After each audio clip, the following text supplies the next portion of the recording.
Oiê, tudo bem? Tá aí um assunto que pra mim é muito bacana de falar, porque eu sou essa pessoa que resolvi há 5 anos atrás me mover pra ter mais facilidade de enfrentamento, porque eu tinha muita dificuldade de enfrentamento, e isso nas coisas simples do dia a dia, de enfrentar as minhas questões pessoais, os meus problemas, pessoas, coisas que eram até simples e a gente vai deixando pra lá e quando vê se torna uma bola de neve. E isso acaba acarretando vários problemas na nossa saúde, acaba acarretando em ansiedade, em dificuldade de se impor, em dificuldade de ter um senso crítico sobre coisas simples da nossa vida, em ter dificuldades em saber se encontrar no mundo, saber qual é a nossa missão, o nosso propósito, acarreta muitas outras coisas, porque se torna essa bola de neve, né? E esse vídeo eu resolvi fazer especificamente para pessoas que têm essa dificuldade de resolver coisas simples, de falar o que pensa para outras pessoas de forma a resolver situações. Por exemplo, vou dar um exemplo, tá? Às vezes você tá num supermercado, recebeu o troco a menos. Tem gente que tem vergonha de falar, porque a pessoa daqui a pouco vai começar a implicar, eu pego uma pessoa barraqueira e eu não quero, eu prefiro evitar confusão. É por causa de 50 centavos. Mas o que a gente não entende é sobre o merecimento. A gente não consegue compreender e a gente não tem esse senso de merecimento dentro de nós. Então a gente deixa passar tudo. E muitas vezes o que a gente busca, pede para o universo para conquistar, por exemplo, uma casa nova, um emprego novo, seja qualquer for, qualquer que seja o seu sonho, você não consegue. Por quê? Porque você não tem esse senso de merecimento. Não importa se é 50 centavos, se é 50 reais. Se é teu, te pertence, você deve exigir isso de volta, pedir isso de volta, porque é seu. Da mesma forma, o que é do outro, a gente não deve pegar para si. Então, tudo na nossa vida funciona de forma de ciclos, né? E de forma também energética, tudo que vai e volta, tudo que a gente pede, tudo que a gente emana, volta pra gente também na mesma intensidade, desde que a gente vibre naquela energia. Se eu tô emanando muita falta, dizendo, eu não consigo dinheiro, não consigo isso, ou quando a gente tem dinheiro, eu vou ter que guardar, porque eu não posso usar esse dinheiro para ter um lazer, para sair, para me divertir, porque eu tenho que guardar esse dinheiro. Porque vai que eu preciso, vai que acontece alguma tragédia, alguma doença. O que que acontece? Aquele dinheiro você acaba precisando. Aí depois você fala pro outro, viu? Se eu não tivesse guardado, o que que seria de mim? Porque eu sabia que uma hora ou outra eu ia precisar. E por que que você acabou precisando? Porque você emanou isso.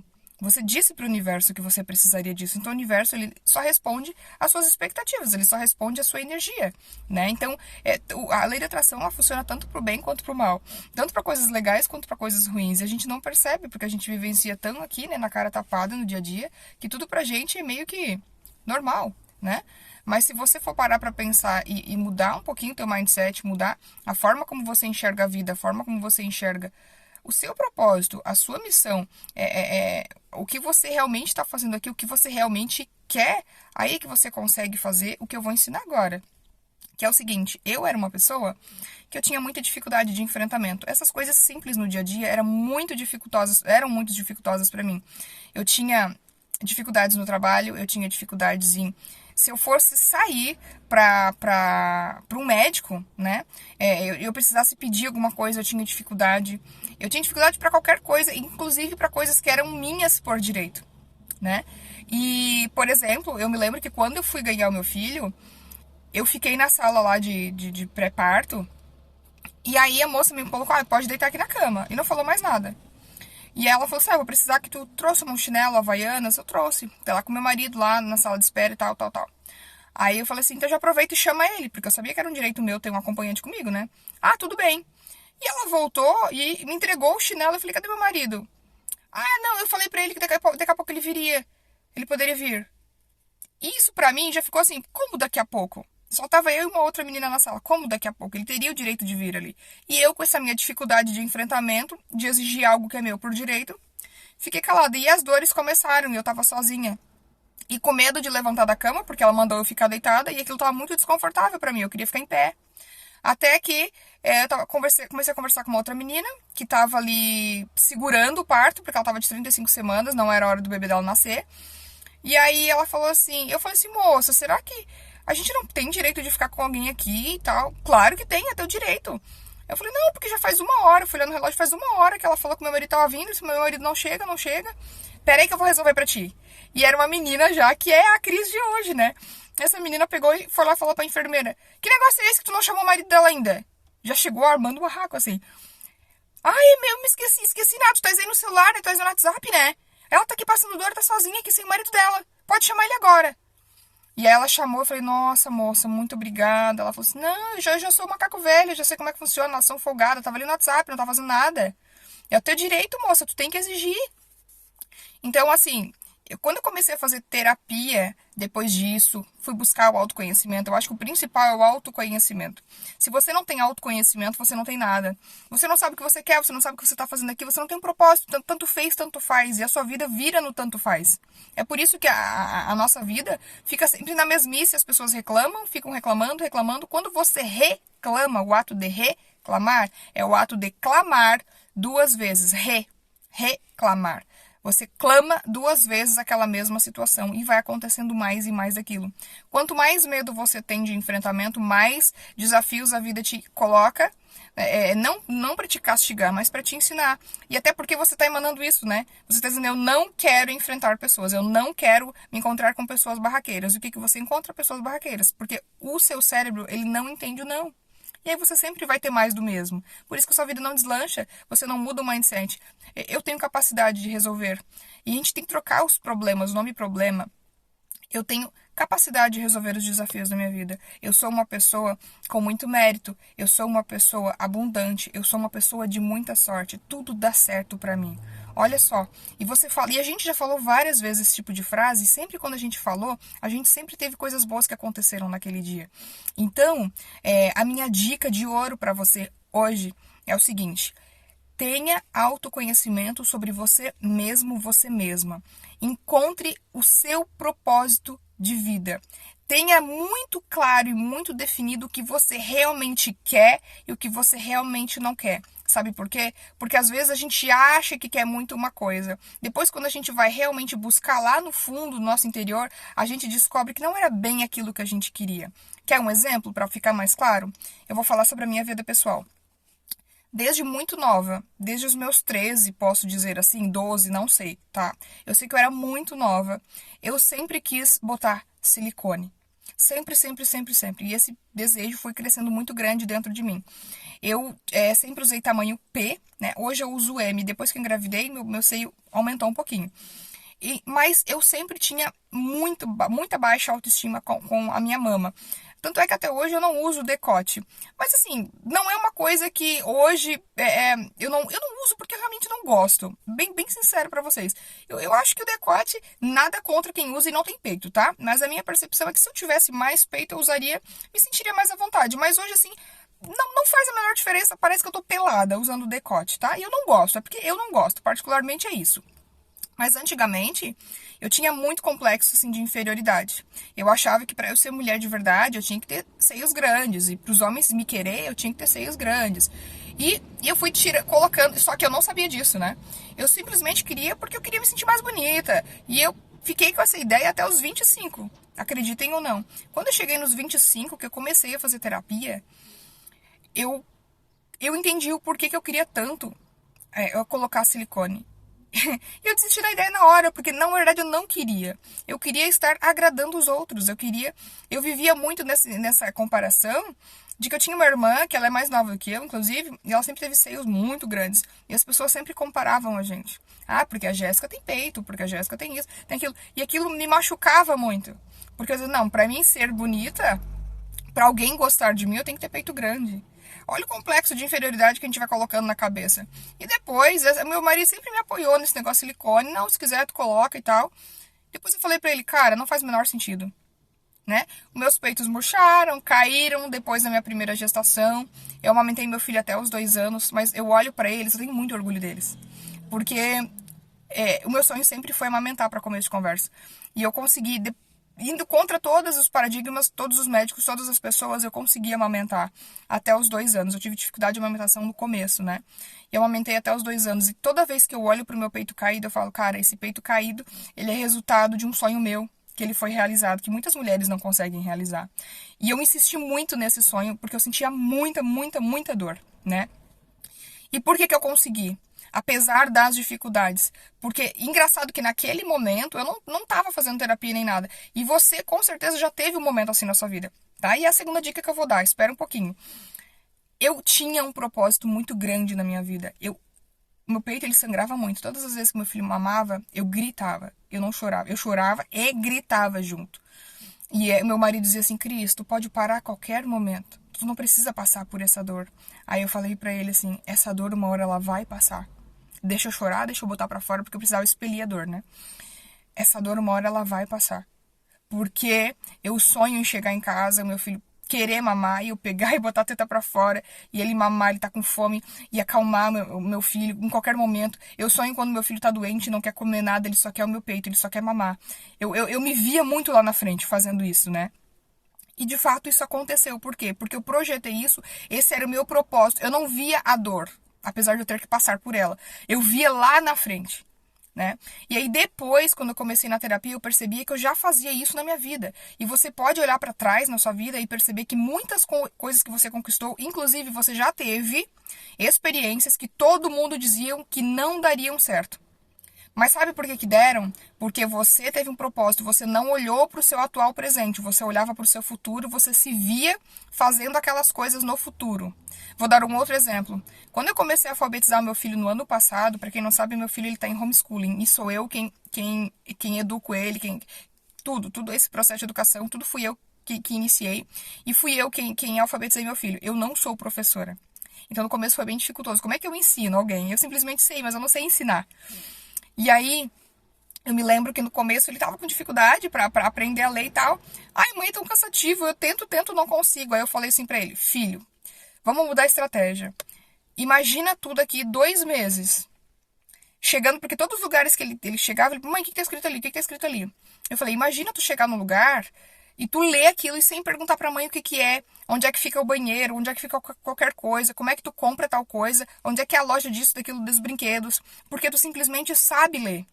E aí tu não vai precisar perguntar pra mãe, tu vai, mãe, olha a loja lá, tem uma loja de tal coisa lá. Se imagina nessa situação. E aí ele fechou os olhos, eu fiz todo esse processo de imaginação, porque eu fiz curso de hipnose e a gente tem esses esqueci o nome agora, comandos que a gente dá e a gente se imagina no futuro. E ele começou a se imaginar, ai mãe, que legal, vai ser muito legal. Quer saber? Vamos estudar, eu vou passar por essa parte aqui e eu sei que vai ser difícil agora, mas depois vai ser mais fácil. Só que na verdade não foi. O estudo dele começou a ser mais fácil. Aí a gente começou a usar várias técnicas assim de comparação. Ó, lembra que o dado é parecido com o dedo e tal. E aí a pronúncia, a gente começou a estudar a pronúncia e tudo pra ele começou a ficar mais fácil. Ele deu um salto gigantesco depois dessa imaginação. Por quê? Porque ele teve um propósito. Ele tava meio que sem propósito, ele tava estudando sem propósito. Eu falei, por que a leitura é tão importante? Tu vai começar a dar gargalhada lendo umas coisas sem ninguém te falar nada. As pessoas, por que tu tá rindo? Ah, porque eu li uma coisa, eu achei engraçado. Então, para tudo, a leitura é o melhor conhecimento que a gente pode ter e nunca mais as pessoas podem roubar tudo de ti, meu filho. Tu pode ficar sem dinheiro, tu pode ficar embaixo da ponte, mas o teu conhecimento ninguém consegue roubar de ti. E ele falou assim, nossa mãe, que interessante isso. Ninguém consegue tirar de mim. Se eu aprender a ler uma vez, eu nunca mais vou deixar de aprender, de saber ler? Não, nunca mais. Mesmo que eu ficar anos sem ler, mesmo que tu ficar anos sem ler. Se bem que é muito impossível no nosso mundo, né? Qualquer coisa que tu vê na tua frente vai ser uma leitura, vai ter palavras na tua frente. E aí ele falou, mãe, que legal isso! E aí, tipo, porque a criança, ela não tem filtro, né? E eu falei, tá aí, daí se alguém me roubar, eu consigo tudo de novo? Se tu tiver o conhecimento de como conseguir dinheiro, de como ganhar dinheiro, ter dinheiro, ganhar é errado falar, né? De como fazer dinheiro de novo, tu vai fazer dinheiro de novo. Porque tem um conhecimento, esse conhecimento ninguém tira de ti. Mãe, que legal, mãe! Então aí ele começou a ter um propósito maior de vida. Ele começou a ver que aquele processo do aprendizado era só o pontapé inicial para ele conseguir algo muito maior. Então, falando sobre esse tema de enfrentamento, se você tem um propósito, o enfrentamento ele é só um detalhe. Eu vou dar um exemplo para vocês. Tem gente que tem vergonha, às vezes, de pedir desconto. Tem gente que tem... Eu sempre falo assim, ó, o não eu já tenho. Eu sempre já tenho o não. Sempre, sempre, sempre, sempre. E se eu tiver o sim?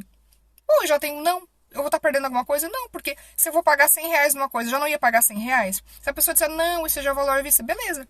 E se a pessoa disser assim, sim, te dou 5% de desconto, eu pago 95. Esses R$ 5 eu posso comprar um sorvete, sei lá, ou guardar. E aí eu comecei a explicar isso pro Roger, e quando a gente ensina pra alguém, a gente aprende 2 vezes mais, né? E aí eu comecei a perceber que tudo que é meu por direito deve ser cobrado, deve ser exigido, sim. E aí, vou dar um exemplo para vocês. 2 vezes seguidas aconteceram comigo isso. Quem já foi no Mac sabe que a gente tem aquela promoção, tu compra um sorvete e tu ganha mais um. Só que tu tem que cadastrar no site, tá? O código lá, e aí tu ganha mais um. Quando eu fui fazer essa compra, a menina cadastrou de forma errada e eu não tive direito de pegar mais um. Eu perdi 40 minutos. Tem gente que não quer perder 40 minutos.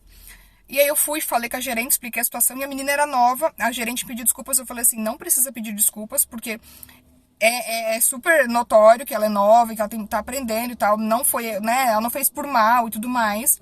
Aí ela falou assim, sim, concordo, obrigada pela tua paciência. Então assim, a gente tem que conversar. E aí ela falou assim, olha, eu vou fazer o seguinte, eu vou cadastrar aqui de novo. Daí ela fez um rolo lá, porque ela disse que ia faltar dinheiro no caixa deles, então ela conseguiu, né? Porque a gente foi conversando, muito querida, muito querida. Ela foi conversando comigo. Daí ela falou assim, ó, eu vou fazer desse jeito, nem lembro mais como é que foi. Eu sei que foi feito um jeito diferente e tu vai ganhar 2. Eu falei, 2? Mas eu já paguei um. Não, não tem pra esquece esse. Esse que você já pagou é seu. Você vai te dar mais 2 gratuitos. Nossa, eu falei, muito obrigada. Daí eu falei, chamei ela pelo nome, né? Chamei ela pelo nome. Muito, muito importante você chamar a pessoa pelo nome também. Isso demonstra muito respeito em qualquer lugar que você esteja. E aí, ela, com toda a paciência do mundo, depois de 40 minutos, ela pediu desculpas pelo tempo. Eu falei, não tem problema. Eu fiquei muito feliz que você resolveu a minha situação. Muito obrigada. E todas as vezes hoje que eu vou no shopping, ela lembra de mim. Todas as vezes eu passo por ela, eu cumprimento. Oi, tudo bem? Tudo bem contigo? Tudo bem? Tudo ótimo. Aí depois, na segunda vez seguida, eu tive a mesma dificuldade. Teve a mesma questão. Só que foi... eu tive, gente do céu, como é que pode acontecer o mesmo problema de novo? Só que era um gerente, era um homem, não era ela que estava lá naquele dia. E eu tive muita dificuldade de resolver com ele. Ele não queria, não, vai ser feito errado, eu não posso fazer nada, vai quebrar o nosso caixa e tal. Eu falei, tá, mas a outra gerente, ela me falou a mesma coisa, mas ela resolveu. Pois é, mas a minha ética, a minha forma de trabalhar não é a mesma que a dela e tal. Ele não foi muito receptivo. Aí eu falei assim, moço, mas assim, eu sou cliente. Moço, tô falando moço porque eu não lembro mais o nome dele. Eu sou cliente, certo? O erro não foi meu, o erro foi da tua funcionária. Que, de novo, foi o erro dela. E a funcionária, nessa vez, não era funcionária nova, ela foi bem antipática, assim, sabe? E eu tentando manter sempre a calma. Eu falei assim, não é legal, porque se fosse um erro meu, tudo bem, mas o erro não foi meu. Eu deixei claro pra ela que eu queria fazer essa promoção, foi ela que cadastrou errado. Eu não posso fazer nada, eu não posso controlar o que ela tá fazendo do outro lado do computador, até porque nem eu sei como se faz isso. Resumindo a história, eu fiquei insistindo até que ele resolveu a minha questão, me deu o outro sorvete que eu tinha direito. E isso em várias outras coisas. E aí são coisas pequenas que as pessoas, nas coisas pequenas, não querem fazer, ir atrás, porque gera tempo, né? A gente tem que ter paciência, a gente tem que encontrar caminhos e circunstâncias para conseguir contornar aquilo ali. Nem sempre a gente vai encontrar pessoas receptivas na situação. Mas se você tem um propósito muito grande, nada te abala. Isso aí é só uma questão de tempo mesmo. Você já sabe que, ó, vai levar 1 hora para resolver a situação. Beleza, vou dedicar 1 hora para resolver essa situação. Vai ser resolvida? Vai ser resolvida, mas eu preciso me dedicar a isso. Eu vou dar um exemplo muito maior para vocês, que eu já falei em outro vídeo. Como eu estou em homeschooling com meu filho, vocês imaginam, quem não sabe homeschooling é estudar em casa. Meu filho, ele estuda em casa, ele não frequenta a escola, tá? Já foi alfabetizado ano passado, por mim e tudo mais. Tá muito na frente das outras crianças. Se ele estivesse na escola hoje, ele estaria no 1º ano. Enfim, as crianças estão aprendendo hoje, agora, o que ele aprendeu ano passado. Então a leitura dele, gente, assim, ó, muito lindo de ver. Ele lê super bem, já faz distinção de todas os sons, enfim, X, CH, tudo ele já consegue ler, tipo, a palavra exemplo, se escreve com X, tem o som de Z, ele já sabe. Então, assim, muito à frente das outras crianças que estão acabando de começar agora. Só que eu tive uma dificuldade muito grande nisso, porque eu fui denunciada, né, ao Conselho Tutelar. O Conselho Tutelar foi muito reativo, teve muita falta de respeito, gente, vocês não imaginam, eu explico tudo nesses vídeos. Tem 2 vídeos sobre homeschooling, é só você voltar aqui e pesquisar no meu canal que você vai encontrar. Então, assim, não foi fácil. O Conselho Tutelar me deu de dedo na cara, falou que eu estava cometendo crime. Só que eu tinha um propósito muito, muito grande. Que eu falei para elas, assim, o meu filho ele jamais voltará para uma escola. Ah, isso é o que nós vamos ver, elas me disseram. E eu falei repetir, isso é o que nós vamos ver mesmo. Mesmo. O que aconteceu? Já faz 1 ano e meio, já que meu filho está em... Quase 1 ano e meio que meu filho está em homeschooling. E nada aconteceu. Elas até entraram com um processo contra mim, me denunciaram para o Ministério Público, só que eu fui mais rápida, eu entrei com o processo antes. O que que aconteceu? Tiveram que recuar. Não podem fazer nada contra mim, não podem me exigir nada, não podem vir me ameaçar, não podem vir na minha casa. E o que que eu fiz também para isso? Eu me precavi. Tem uma coisa que eu aprendi, e é uma dica aqui de ouro que eu te dou. Todas as vezes que tu for ter algo que você precisa de enfrentamento e que talvez possa gerar um processo, eu sempre penso assim, ó, que tudo que eu faço pode gerar processo. Porque nos dias de hoje a gente nunca sabe de nada e a gente tem uma facilidade muito grande que é o telefone celular. Filma ou grava, mas tenha uma prova. Porque depois que você for querer abrir um processo de que a pessoa foi e fez isso, aquilo com você, você tem como provar porque você gravou, entendeu? Então, tudo que eu faço na minha vida hoje, eu gravo. E depois desse encontro péssimo que eu tive com as conselheiras tutelares, eu gravei elas. Elas não entraram na minha casa, elas não vieram nem na varanda da minha casa, como na outra vez elas vieram, elas deixaram o carro lá no estacionamento lá fora, porque a minha casa é aberta e ninguém pode entrar sem a minha autorização. Elas ficaram a uns 5, 6 metros de distância de mim e eu filmando elas aqui, ó, na frente delas. Não me faltaram com respeito, me trataram super bem. Você tá entendendo? A gente tem bastante poder quando a gente sabe dos nossos direitos também. Então, eu não abri mão do que eu acredito ser o bem mais precioso do meu filho, que é a educação dele. Que eu tenho vários motivos pelos quais ele tá em homeschooling, mas esse vídeo não é específico sobre isso, tá? Então, eu e meu marido acreditamos que essa é a melhor chance que meu filho tem, que eu poderia ter no passado. E, claro, meus pais me deram o que eles puderam me dar, e tá tudo certo. Hoje, se eu tenho a oportunidade de dar algo melhor que eu não tive, eu vou dar a esse algo com a autorização do meu filho, sempre frisando isso. O meu filho, ele está em homeschooling porque ele quer, foi ele que quis desde o começo. Hoje, quando fala em escola, ele não quero voltar para a escola, eu amo estudar em casa. Temos outros métodos para ele conviver com as crianças e tudo mais, e tá dando super certo. Meu filho tá muito feliz. E tudo porque a gente tem um propósito. A gente sabia desde o início que não seria fácil. E não é algo que todo mundo faz. O homeschooling é para poucos. Poucas pessoas têm coragem de enfrentar e fazer as coisas. Mas tem uma coisa que eu sempre digo. Não importa o que você faça, não importa onde você faça, com quem você faça, e não importa do jeito que você quer. Porque muitas vezes o seu sonho vai ser muito surreal, muito diferente do sonho das outras pessoas. Isso não quer dizer que você seja um ET. Isso não quer dizer que você seja menos que os outros. Isso não quer dizer que você não tenha direito a ter isso. Isso quer dizer que é o seu propósito, é a sua vida, é o que faz sentido para você, é a sua régua, é a sua métrica. E não importa o que a maioria pensa, não importa o que a maioria faz. Se para você faz sentido, continue. Só continue, faça e não desista, tá? Porque eu disse desde o início, eu vou vencer essas conselheiras pelo cansaço, porque elas são teimosas, eu sou mais. Eu tenho um propósito definido na minha vida e ninguém vai tirar esse propósito. E o que eu fiz? Continuei em homeschooling.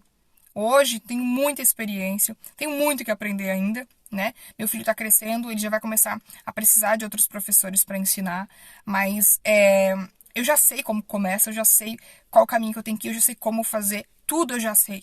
Por quê? Porque eu quebrei a cara no começo. E tem outra coisa muito importante, é que a gente, independente do que a gente for fazer, a gente tem medo. E o segredo é você fazer com medo. Porque se você for esperar a coragem aparecer, te garanto que você nunca vai fazer cerca de 90% dessas coisas. Porque cerca só de 10% das vezes a gente tem coragem. Porque é simples. O simples na nossa vida, ele nem exige coragem. Então, essas coisas simples do seu dia a dia, você vai conseguir fazer com muita maestria. Os sonhos exigem algum tipo de... Os sonhos, eles exigem esforço da nossa parte.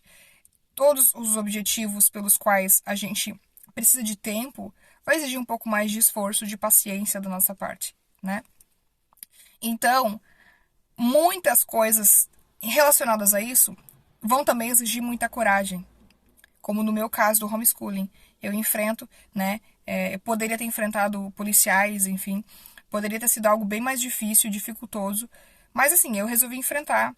Muitas vezes eu tremi na base, muitas coisas que acontecem, hoje em dia tem coisas que acontecem que as pessoas nem ficam sabendo. Eu tremo na base, mas eu não deixo de fazer. Porque eu sei que eu não olho para o momento que está acontecendo, eu olho para o depois. Eu tô ali com a perna bambeando, a minha pressão tá alta, porque a minha pressão hoje, depois dos 30, ela sobe, não desce. Eu fico nervosa, começa a suar, meu coração começa a acelerar demais, mas eu fico ali, continuo. Eu falei, cara, eu não posso olhar para o presente, eu tenho que olhar para o futuro. O que que o futuro tá me reservando e o que que eu vou ganhar se eu continuar tremendo aqui na base. E aí eu percebo que os benefícios são muito maiores que os malefícios que eu estou passando naquele momento, que vai durar 5 minutos no máximo e já passa. Entende? Os benefícios que o meu filho tá tirando hoje dos 5 minutos que eu perdi, foram mais de 5 minutos, né? Mas, só para resumir, vamos colocar que foram 5 minutos, valeram muito a pena. Meu filho tá tirando proveito de coisas que eu fiz no passado, eu e meu marido fizemos, de enfrentamentos, de decisões, de escolhas que a gente fez, de estresse, porque a gente teve um pouco de estresse, sim. Não vou dizer que não tivemos, porque é estressante você ter ameaça, você sofrer ameaça, você ser coagido por pessoas que se acham superiores a você, né? Mas todo esse estresse, tudo isso valeu a pena. E eu sempre repasso isso pro meu filho. Eu sempre digo para ele, filho, toda dificuldade exige um pouco mais de esforço da nossa parte, porque as pessoas elas vão fazer de tudo para te desistir de algo, principalmente pessoas que trabalham sob a lei, que sabem, entendem um pouquinho de lei, enfim. Essas pessoas acham que sempre sabem mais do que a gente, e não é bem assim. Muitos nós perecemos por falta de conhecimento, já diz isso na Bíblia. Muitos nós somos leigos em coisas simples, bobinhas, como aquele meu direito que eu tinha do parto assistido por um acompanhante. São coisas bobinhas, e que as pessoas que vejam que a gente não tem essa informação simples se aproveitam disso. Então, começa a entender que o que é teu por direito, mesmo que de forma dificultosa, mesmo que bloqueando o teu caminho, mesmo que venham pedras e pessoas que não queiram deixar você passar, tudo que é teu por direito vai vir para você, vai retornar para você. Ninguém consegue impedir. O universo ele conspira a teu favor, ele encontra estratégias, que nem a água quando ela desce no meio do rio, tem as pedras, mas a água ela contorna as pedras, porque o destino dela não é ficar ali parado, ela segue para frente. Ela não pode ficar parada, ela sempre tem que seguir. A mesma forma somos nós. Só o que não consegue dar certo, o que não acontece, são coisas que não são nossas por direito. E mesmo assim a gente acaba compreendendo, por isso que eu não consegui aquilo, porque eu deveria vir por esse caminho. Aquilo realmente não era meu por direito, isso aqui é meu por direito. Então tudo volta a você, desde que você tenha propósito e coragem. E coragem não é você ser corajoso, empeitar as coisas e ter zero medo. A coragem é você fazer as coisas com medo, entendeu? Não é nada do que te ensinaram. Tem muitas pessoas que falam, que pessoa corajosa. Aquela pessoa tá fazendo aquilo com medo. Acredite, ela também tem medo. Se você gostou desse vídeo, compartilha com quem você acha que vai gostar de ouvir essas palavras. Se tiver alguma dúvida, deixa aqui nos comentários e me acompanha para mais vídeos. Muito obrigada por ter me acompanhado até aqui e até o próximo vídeo. Tchau, tchau!